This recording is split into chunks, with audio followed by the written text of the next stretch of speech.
काँग्रेसचे माजी शहर जिल्हाध्यक्ष पृथ्वीराज पाटील यांच्या भाजप प्रवेशानंतर रिक्त झालेल्या शहर जिल्हाध्यक्षपदी अखेर काँग्रेसचे निष्ठावंत आणि स्वर्गीय मदनभाऊ पाटील यांचे एकनिष्ठ असलेले माजी नगरसेवक राजेश नाईक यांची नियुक्ती करण्यात आली आहे।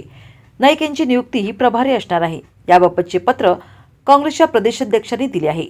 नाईक यांची नियुक्ती होताच त्यांच्या कार्यकर्त्यांनी काँग्रेस भवन समोर तसेच त्यांच्या कार्यालयाजवळ फटाक्यांची आतषबाजी करत मोठा जल्लोष केला।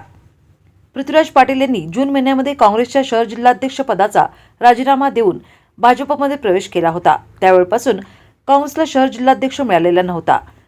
शहर जिल्हाध्यक्ष पदासाठी स्थायी समितीचे माजी सभापती राजेश नाईक, माजी नगरसेवक मंगेश चव्हाण, डॉक्टर सिकंदर जमादार आदी इच्छुक होते। मंगेश चव्हाण आणि राजेश नाईक यांच्यात चुरस होती। एकाला शहर जिल्हाध्यक्ष तर दुसऱ्याला कार्याध्यक्ष करण्याचा निर्णय विश्वजित कदम आणि विशाल पाटील यांनी घेतला होता, पण दोघांना हा निर्णय मान्य नव्हता। त्यामुळे निवड रखडली होती। महापालिका निवडणुका जाहीर झाल्या तरी देखील शहर जिल्हाध्यक्ष निवड होत नसल्याने काँग्रेस कार्यकर्त्यांनी नाराजी व्यक्त केली होती।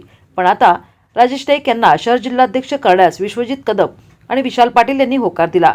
त्यांनी प्रदेश काँग्रेसला त्याबाबत निरोप दिल्यानंतर प्रदेश काँग्रेसचे अध्यक्ष हर्षवर्धन सपकाळ यांनी राजेश नाईक यांच्या नावाची घोषणा केली आहे। सांगली शहर जिल्हा अध्यक्षपदी आज माझी निवड झालेली आहे।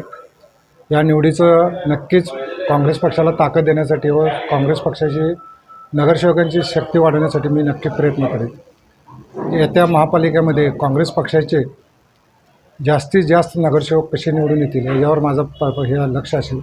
पक्ष संघटना बांधायची आणि पक्ष संघटनेबद्दल काँग्रेस पक्षाची ताकद वाढवण्यासाठी जरूर प्रयत्न करेल आणि सर्व घटकांना एकत्र गोळा करून काँग्रेस युतीचा प्रयत्न करेल।